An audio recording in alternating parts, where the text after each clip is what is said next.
Okay. Nakamute ka, Carlito.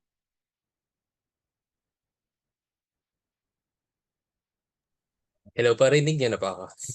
Yes. Okay, Mm. sige po. Hindi ko napansin muted pala ako. Okay po. So, hello po ulit. So, ito po yung line of code. Basa niyo po lahat. Oo. Okay. So, ano po, inumpisahan ko ulit with the nomenclature as needed po, wherein I is the raw materials, J is the product. Then, dinefine ko as parameters as MPR, where M of I is the available quantity ng raw material I natin, which is either polyester and polypropylene. PI yung profit per unit product J natin. And then R, ito yung kumbaga requirement po natin or the amount of raw material I required per unit of product J. Then yung variable po ay X of J, in which ito yung quantity of products na need natin manufacture po. So yung tatlo po yung sets na na-introduce for this code po. Meron tayong raw material, which is the supply, product, which has considers both the profit and yung quantity ng product na to. And then yung requirement, ito po yung ating 2 by 2 matrix po, in which it considers both raw material and products po.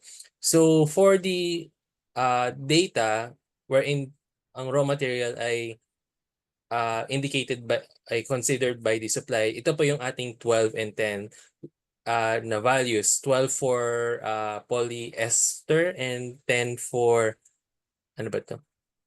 10 for polypropylene. So ito yung mga constraints po natin. Then yung profit po natin, 3 for widgets and $4 for frisbees.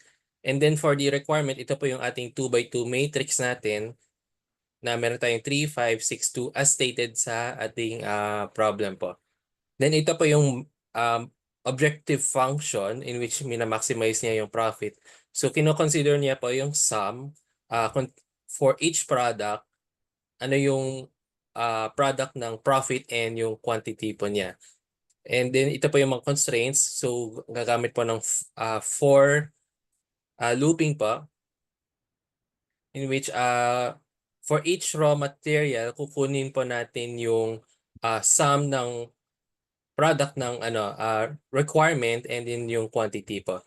Actually, based dun sa ano po, para mas maintindihan po natin, pwede nating ilabas yung model report po. So itong generated model report natin, yan.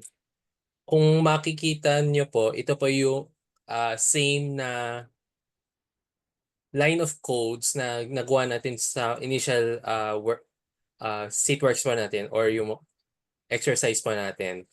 And then also at the end din po, kinonsider na rin po yung general integer. So at gene quantity. Kasi po uh, nung pinasolve ko na to, ang lalabas unang maximum profit na lalabas ay 10.25, which is not equal sa 8 na nakuha natin initially. Ayun pala, need nga palang gawin ay at gene po. So after doing this po, pag na-solve na po natin, teka po, close. Yan po. So ang lalabas po na objective value ay 8. And then yung quantity 2 natin, which is the frisbees natin, ito yung 2. Pero yung sa quantity 1, similar din to the initial exercise natin, 0 pa. So ayun lang po. Okay. Thank you, Carlito. Thank you din pa. Similar yung solution ko, ano lang, yung index ko ay baliktad, yung product ko ay material ko ay J.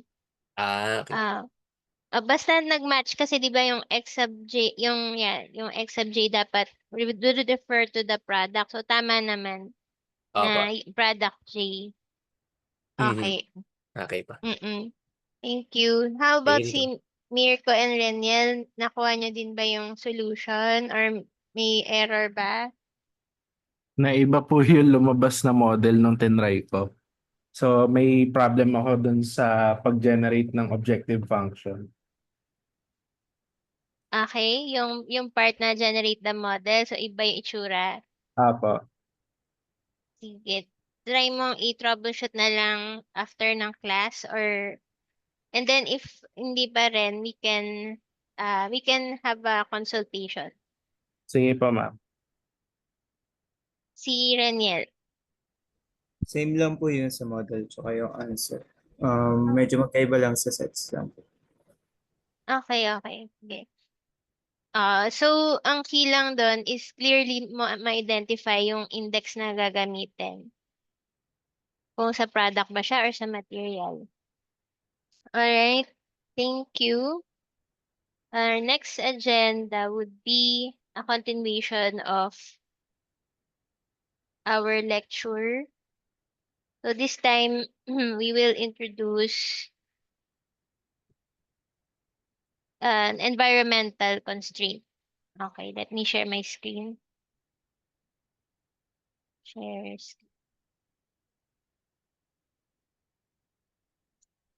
So this is still the biomass uh, allocation problem. So remember, recap ko lang. Remember this case study on the biomass availability and requirement that we did in both Excel and Lingo. Meron siyang extension na case study. So before kasi, this is our model. So merong minimize the total cost subject to supply and demand constraints and of course non-negativity. But this time, we will extend the model by including an environmental constraint. Okay. And the environmental constraint is the footprint limit. So meaning we have to have a data. Okay, so meron dapat data on the unit footprint from source I to demand J. And then we also have data on the limit. Ano ba yung constraint? And as you can imagine, this constraint would evaluate the footprint from source I to demand J. So imagine yung footprint would probably be because of transportation. So when we transport the biomass from the supply to the plant or where the demand is, of course may carbon footprint yon because we're using fossil fuels to transport the biomass. And therefore, we can add this constraint. Okay, so this just evaluates the total footprint of all the connections that would be made. And then subject to the right-hand side, which is this is the limit. Okay. So our next exercise would be this. Okay, let me share my entire screen. Okay. Oops. In your Excel file of the biomass supply exercise, focus lang kayo dito sa sa first few columns. So let me para hindi I want you to add the constraint using this footprint matrix. So meaning the connection between source 1 and demand 1 would incur 6 kilogram per ton. So kada ton na itatransport from source 1 to demand 1, that would cost us 6 kilograms. And then and so on and so forth. So please copy this matrix in your Excel files. So ito, copy nyo to sa Excel file. Next, then you have to calculate uh, the footprint itself by multiplying with the ton. So paano yon? You multiply the footprint unit with the flow rate. And saan ba yung flow rate natin? Our flow rate are the variables tong nasa loob ng yellow box. So kada isa, multiply mo yan. No? Kada isa. so that you can add the constraint.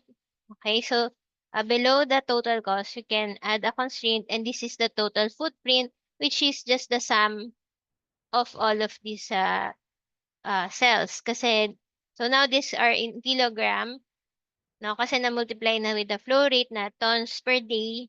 So this is kilograms per day. And then sa total footprint, that would be the sum of that. Okay.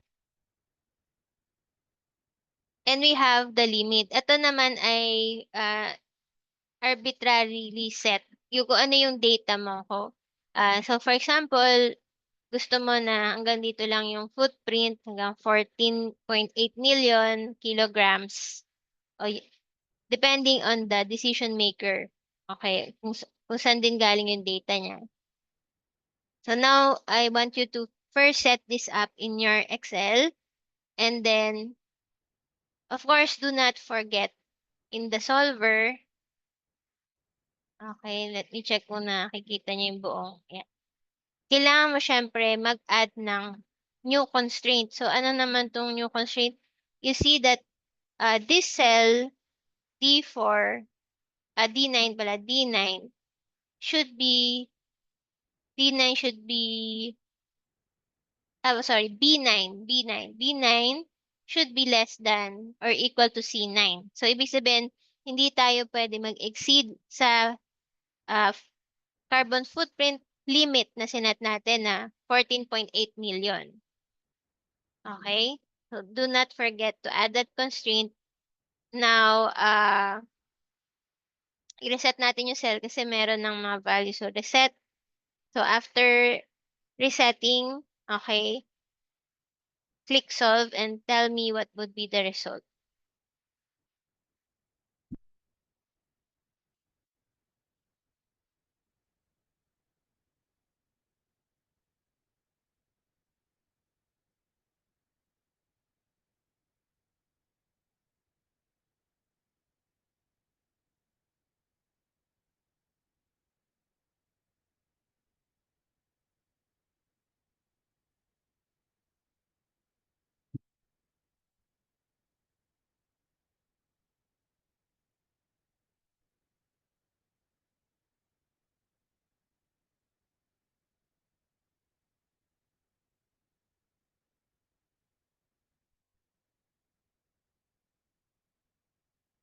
Thumbs up if napawork niya na yung Excel. Okay? Okay na si Mirko. Let's wait for the others.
Okay, how about si Reniel and Carlito?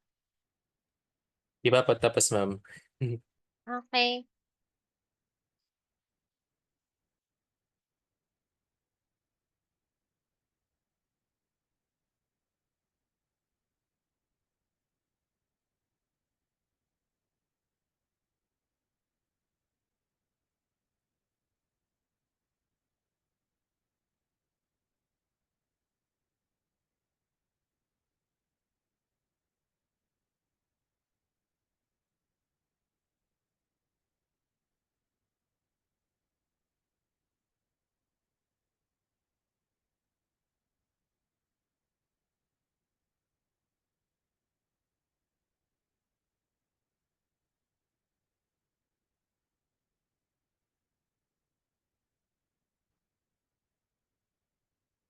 Hindi ko napansin kung nag-thumbs up kayo.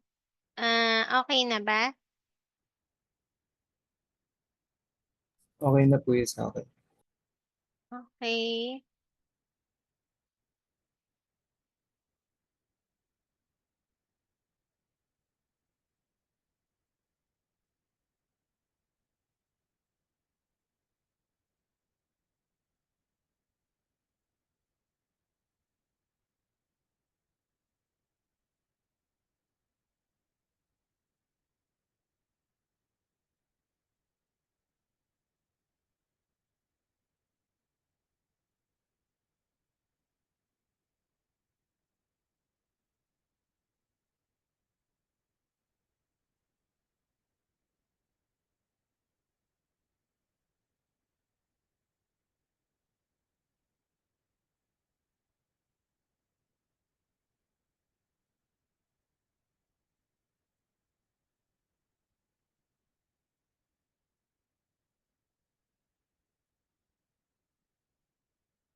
Okay, so while waiting for Carlito, I guess we can proceed.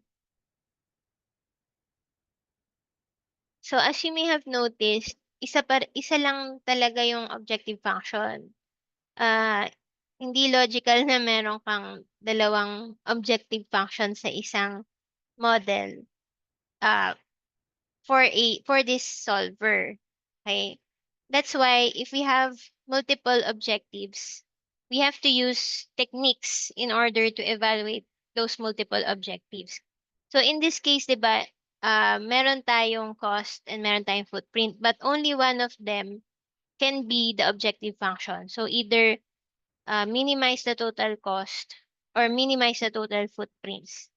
And usually, uh, these two, for cost and footprint, conflicting objectives siya.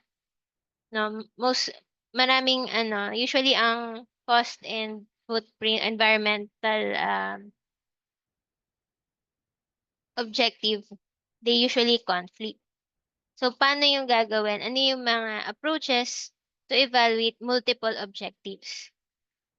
Here, hindi talaga to multi-objective. This is just a single objective model. Because what we did was just put a constraint for the environmental footprint. So aside from the uh, demand and source and demand balances and constraints, we just added another constraint for total footprint. So this is not considered a multi-footprint. And that would be our next topic, multi-objective optimization. But I guess Mirko and Carlito, baka not sure if kasama to sa video, but let's review. We will do the hands-on exercise using the biomass case study. Okay. So, usually we just have a single objective, which is to minimize either the cost, the capital cost, the operating cost, minimize the environmental impact like the carbon footprint, etc. Or we can maximize the profit, the potential, and the level of satisfaction, say if we have customers. However, um, it would be good if we can try to aim multiple objectives at the same time. And this is another branch of optimization known as multi-objective programming. And there are also other multi-objective optimization like vector optimization, multi-criteria optimization, or multi-attribute optimization. So those are the names of the multi-objective optimization. For example, maximize the economic potential while minimizing the environmental impact. Okay. Am I sharing the screen? Can you see my screen? Yes po, ma'am. Okay. So, like for example, the software that we're using, Lingo and Excel and GAMS, hindi tayo gumamit ng GAMS ngayon, but that's one software that can do optimization. They can only handle single optimization objective. And therefore, various approaches have been developed to address the multi-objectivity of some problems. Kasi some problems are by nature multi-objective. And these are the Pareto. So wrong spelling lang to. Pareto analysis. And then another is fuzzy optimization. And you also have bi-level optimization. And today we will focus on Pareto optimization, Pareto analysis. Now, for a non-trivial, ibig sabihin, it exists, non-trivial multi-objective optimization problem. There does not exist a single solution that simultaneously optimizes each objective. So there's no way that a single solution can maximize for a non-trivial multi-objective problem. No. So there's no way that one single solution can optimize both objectives. And therefore, for conflicting objective functions, so dapat conflicting sila, we can make use of the Pareto optimal solutions.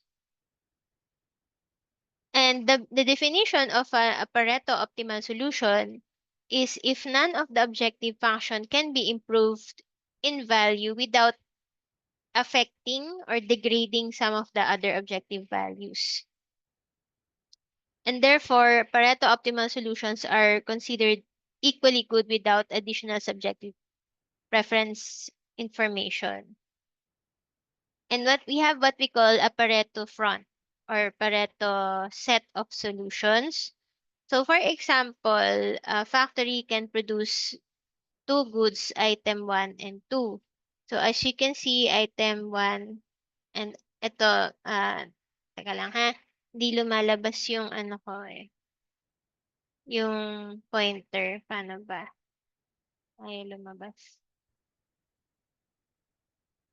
In the x-axis we have item 1 and in the y-axis we have item 2. So one point is said to dominate the other if it is better on all the Pareto dimensions. For example, let's see point K. Point K is dominated by points D and E.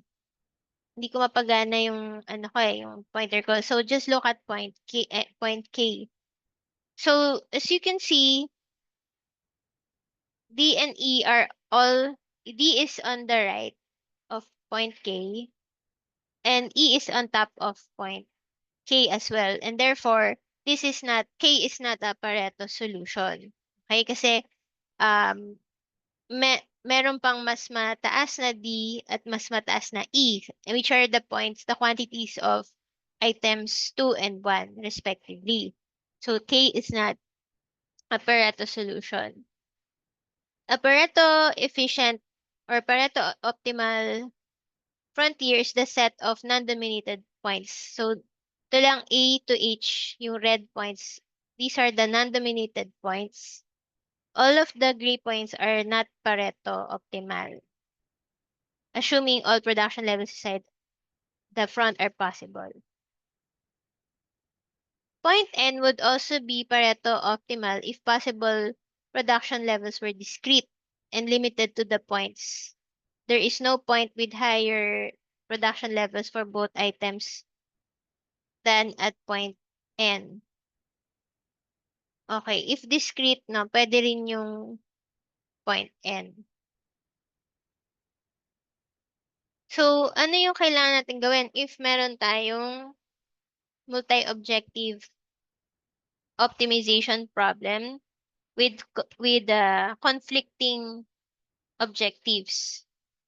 We use the constraint method or what we call the epsilon constraint. Hindi yata nasabi dito na epsilon constraint yung tawag doon. So basically, this is to generate the Pareto optimal solutions or the Pareto front. So what do we do here? We optimize one by one, parang one factor at a time, pero this time, one objective at a time, while we convert the other objective into constraints. Okay. And we vary. We vary the constraints until all non-inferior solutions are generated. And therefore, we can generate a table and we call that the payoff table. Okay, so now this is the procedure, but since ano siya, symbols, mas mahirap uh, intindihan. So let's just demo directly kung paano siya. So ang goal natin is to make the Pareto front. Okay, let's shift back to Excel. Okay. So here I already actually made the or started the uh Pareto front. No, but I will tell you how to do this. Okay. The first thing that you need to do is sabi kasi dito you convert the optimization objectives into constraints. So first maximize one objective while taking the other objective as a constraint. So for example, we first minimize. Okay, minimize. So ito yung una, minimize the cost while taking the footprint as yung constraint ng taking the constraint of the footprint as 14.8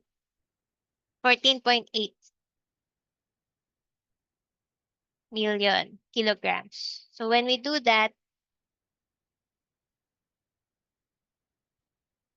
okay, we're able to, happen. We're able to get this value. So record that. So you have to record that. Okay, wait lang. Let me just go back. Bakit nga ba yun yung napili? Identify the largest and smallest number in the...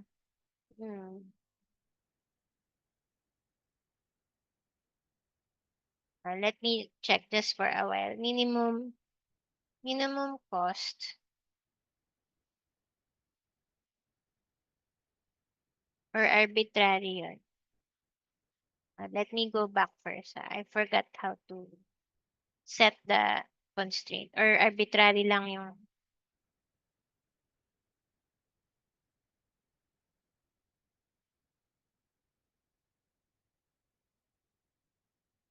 So dito kasi...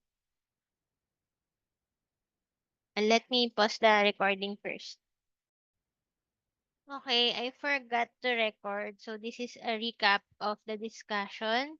So first is, the goal is to generate the Pareto front, which are the set of optimal solutions for the conflicting objectives, which is to minimize the cost and minimize the carbon footprint. And the first step is to generate or determine the boundaries. And you can do this by first selecting, or rather by first minimizing one objective at a time. For example, first let's minimize the cost. Let me go to the solver, remove any constraint related to the environmental footprint. So I remove this B9 less than C9, remove that. And then click solve. Okay, click solve. And as you can see, this value would be the minimum cost. And this value is just a calculation. So there's no constraint whatsoever for the total footprint. The Excel just calculated the total footprint, and you would copy that in this table. So that would be the boundary for so that means it would give you the minimum cost and the maximum footprint. Next, we minimize the footprint without any constraint on the cost. So now we replace the objective function with the with with the environmental footprint. Now this time we minimize the environmental footprint, cell B9, as you can see, minimizing it, and without any constraint on the cost. So we just have the source and demand balance here, and there's no other constraint, and we solve. And these are the solution. We have the minimum total footprint, and Excel just calculated the total cost corresponding to this minimum total footprint. And we copy these values to these cells on the table. And therefore, as you can see, we have the boundaries for the cost and footprint. So meaning, for the footprint, the minimum value is 14.4 million kilograms, and the maximum is 14.8 million kilograms. For the cost, the minimum value is 200,000, and the maximum value is 224,000. I think it's pesos. So this is in peso. All right. The next step is to make a graph. So now we have to generate a table that would produce the graph. And first, the aim is to um, set set or select one objective that you will vary. Okay, so it's up to the decision maker. So in my case, I chose footprint as the x variable, or the objective that will be on the x-axis, and the cost as the objective to be on the y-axis, meaning I will vary the footprint while optimizing the cost. But you can also do that the other way around by varying the cost and optimizing the footprint. So in the first column, you put the increments. It will begin at 0 and end at 1. So that's fixed. But whatever you decide to put in the middle, it's up to you. It's up to it's up to the decision maker on which interval values you want to select. Say for example, I chose zero point 0.1, intervals of zero point 0.1, but you can select intervals of 0.2, 0.3, or whatever. Uh, as long as you generate the graph. So next we generate the actual values of the constraints. And how do we do this? We use the formula maximum, okay, maximum minus minimum times the increment, and you add that to the minimum value, okay? So here you can see this is the maximum for the footprint minus the minimum value, and you multiply it with the increment plus, and you add that to the minimum value. So here is the second row. You see that you're adding the increments, okay, um, to the minimum value so that you can generate your x value. So these are now your x values. Next is you do the manual optimization by replacing. Okay, let me first set up the model. So now I will uh, make the objective function minimize the cost, to minimize the cost. So I returned it to the original objective function, which is to minimize the cost. And I will add the constraint for the environmental footprint. B9, cell B9 should be less than cell C9. Okay. So now we have the constraint for environmental footprint, and the objective function is to minimize the cost. And one by one, we have to solve for the minimum cost at the different values of the footprint, or rather at different constraints. Let's begin with the first constraint at 0, which is 14.4 million. Let me copy that. Here, oops, copy only the values. Okay. And we solve it. And as you can see, the values here change. And we copy the value of the total cost, which is 224,000 into our table. And we do this again for the next constraint, okay, 14.44 for kilograms, solve again. And now our objective function was updated and copy it again to our table. And you do that, you repeat the process until you complete the table. Okay? So vary the constraints and record the resulting minimum cost. And the last step is to graph the Pareto front. So graph these two values by inserting a scatter plot. Scatter plot. Okay, insert a scatter plot. And as you can see, the x-axis is the footprint because that's the variable, and the cost is the y-axis, which is the uh yeah the optimized value. And this is the Pareto front, meaning all of these points are optimal. Say for example, this at this point, the last point, it's 14.4 million kilograms of footprint, giving us 224,000 pesos. So that means there's no other solution, uh, there's no other minimum cost, okay, that would give you a footprint of 14.4 million and vice versa. So we can also switch the x and y axis, and that would give you the same solution. Okay. Ah. Next. Tapos na kayo.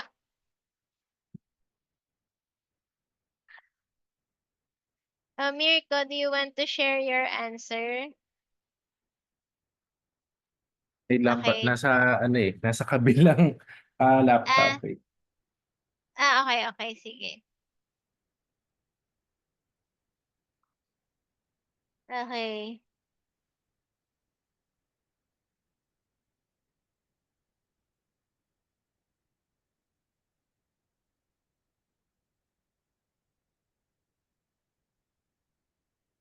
How about Reniel and Carlito? Okay na rin?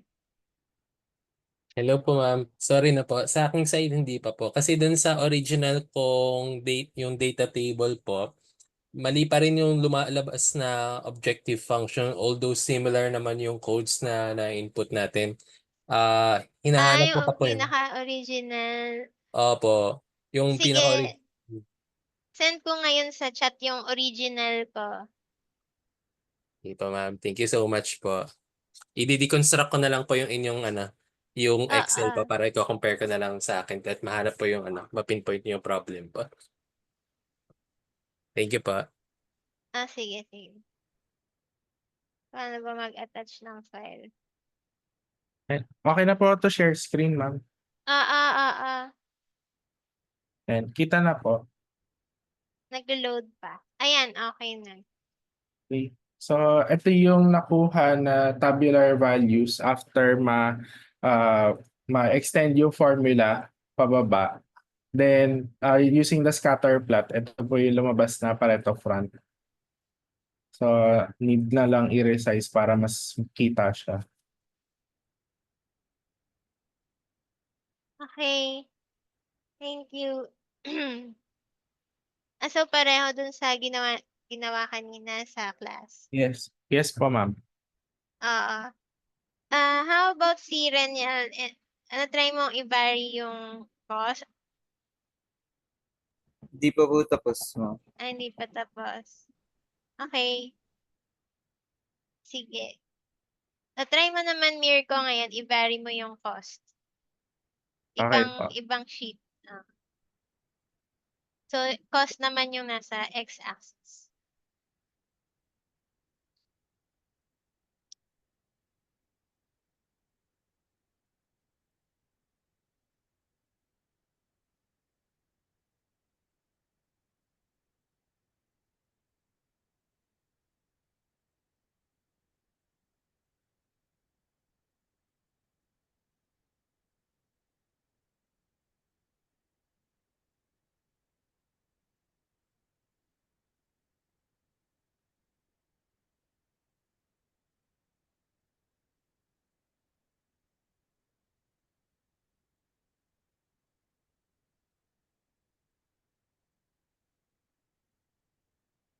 Eto po siya, ma'am. Ang bilis. Pagbaliktad. Okay. Sige. Okay. So, pareho lang, no? So, switching lang talaga ng Apo. cost and footprint. Okay. Thank you. Alright. So, time na rin naman. Si Reniel and Carlito can try to finish after the, the class. May question ba kayo? Ay, by the way, may sasabihin ako kay Mirko and Carlito regarding sa Cheto 91. Doon sa video na asynchronous ko nung Tuesday, may example 2 and 3. Tama ba? Teka, let me open. Let me share my screen. This is for Chet 291, specific kay Mirko and kay Carlito. Hindi. Okay na to. Example 1, madali lang yan. Okay. Itong example 2 and example 3 will be your homework. Pero, instead of yung normal na Lingo code, convert it to sets. No? Convert it to set format. Noted po, ma'am. Thank you Ma'am, po. yung example 3 lang po. 2 and 3. 2 and 3. Okay. Tapos ang deadline ay wala kung kailan nyo i-feel matapos basta this semester. Kung kailan nyo matapos. Tapos inisip ko, stop recording lang muna ako. Stop recording. Carry pa bang